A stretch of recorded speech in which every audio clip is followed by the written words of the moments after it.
Mənim babam kəşfiyyat generalı olub və 90-cı illərdə çox belə bilirsiniz, çətin illər idi və məni rahat tapmaq üçün mənə 3 razmer böyük kurtka ya sarı, ya narıncı rəngdə alırdı. Və mən uşaqların qarşısında, yəni ki, mənə deyirdi ki, bu belə imkanımız yoxdur, biraz böyük razmer olsun. Amma səbəbi nə idi?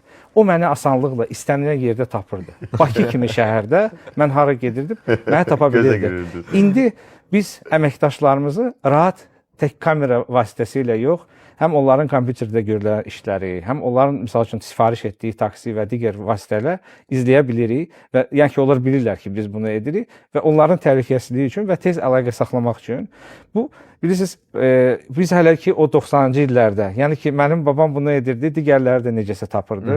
Yəni Qafar müəllim də təsdiqləyər. Həqiqətən bizim valideynlərimizdən o vaxtı mobil telefon olmayan, pagerdə olmayan vaxtı bizi çox rahatlıqla tapırdılar. Yəni ki, bizim bəzi sahibkarlar o dövrdə qalıb.